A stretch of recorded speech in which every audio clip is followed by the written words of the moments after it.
Saudara-saudara, kita akan belajar untuk bagian yang ketiga tentang manusia yang jatuh dalam dosa, yang kehilangan relasi dengan Allah.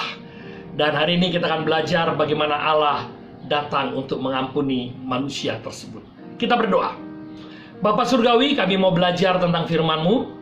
Tuhan menolong kami dan menguatkan kami, agar kami mampu menjadi pelaku-pelaku kebenaran firman-Mu. Dalam Yesus Kristus kami berdoa. Amin. Saudara, kita masih belajar dari kitab Kejadian.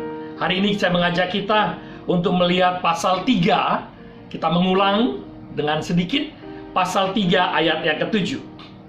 Pasal 3 ayat yang ke-7. Kita lihat, maka terbukalah mata mereka berdua dan mereka tahu bahwa mereka telanjang. Lalu mereka menyemat daun pohon ara dan membuat cawat. Saudara, ketika manusia jatuh dalam dosa, apa yang dilakukan oleh manusia? Berusaha berbuat baik, menutupi dosanya dengan perbuatan baik. Tidak bisa, karena dosa itu bukan soal kesalahan. Kemarin sudah saya jelaskan. Tapi dosa adalah hubungan relasi antara Allah dan manusia yang terputus. Dan perbuatan baik kita, amal ibadah kita, persembahan kita, pelayanan kita, apapun yang kita lakukan tidak akan mampu menutupi dosa kita, kecuali kita mau datang mengaku di hadapan Tuhan.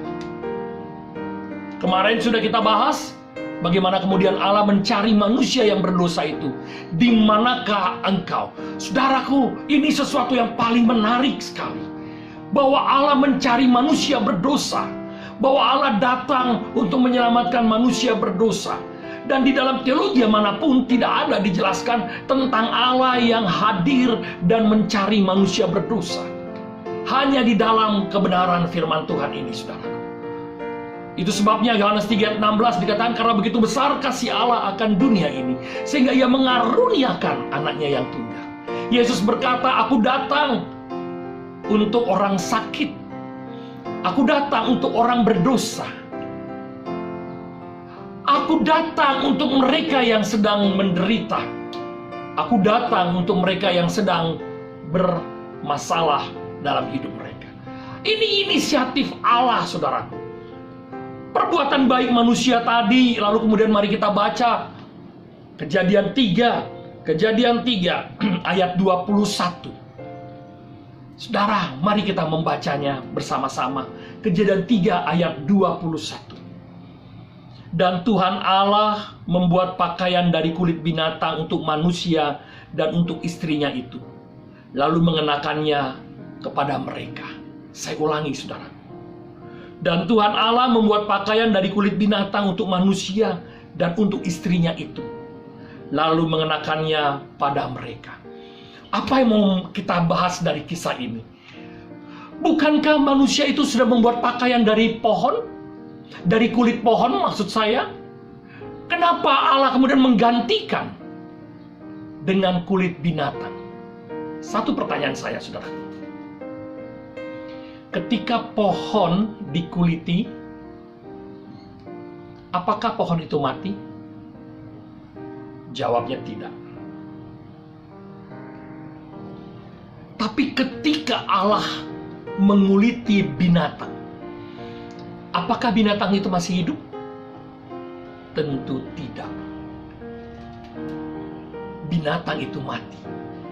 Ini menunjukkan bahwa dosa itu harus ditebus dalam kematian.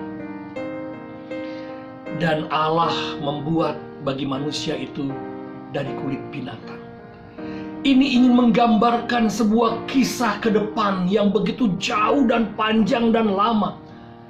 Nubuatan tentang hadirnya sang anak domba Allah yang menyerahkan nyawanya untuk saudara dan saya. Seakan Allah sedang memakaikan pakaian dari pengorbanan Yesus untuk saudara dan saya. Saya membayangkan betapa Allah kemudian dalam isak tangisnya seperti seorang yang sedang membuat pakaian duka. Seorang tukang jahit yang menjahit dalam tangisannya, yang menjahit dalam kejeritan hatinya. Karena ia tahu betapa pakaian ini ia harus buat untuk orang yang sangat ia kasihi dan sayangi. Dan Allah merendah pakaian itu, mengganti apa yang kita buat dalam perbuatan baik kita dengan mengorbankan nyawa bagi saudara dan saya. Inilah lambang cinta Allah yang kemudian kita dengar, kita percaya, kita baca dari Alkitab, dari setiap khotbah tentang Yesus Kristus, Sang Anak Domba Allah yang dikorbankan bagi saudara dan saya untuk menggantikan pakaian lama kita dengan pakaian baru dalam darah Yesus Kristus. Kita berdoa. Tuhan, kami bersyukur untuk firman-Mu pada hari ini. Kami diingatkan, perbuatan baik kami tidak mampu untuk menghapus dosa kami. Menutup diri kami dengan cawat, dengan pakaian yang dari pohon ara, tidak mampu menutupi dosa kami. Ingin menunjukkan bahwa perbuatan apapun yang kami lakukan, entah kami memberi persembahan, entah kami melayani dengan sungguh-sungguh, entah kami melakukan apapun kebaikan-kebaikan, tapi ketika kami tidak datang dalam penyesalan, pengakuan, dan permohonan kami berdosa dan bersalah, semua sia-sia, hanya sebuah perbuatan belaka. Tapi hari ini kami belajar bagaimana Yesus Kristus dikorbankan, dengan digambarkan bagaimana Allah menjadi tukang jahit untuk menggantikan pakaian yang dari kulit pohon ara dengan kulit binatang.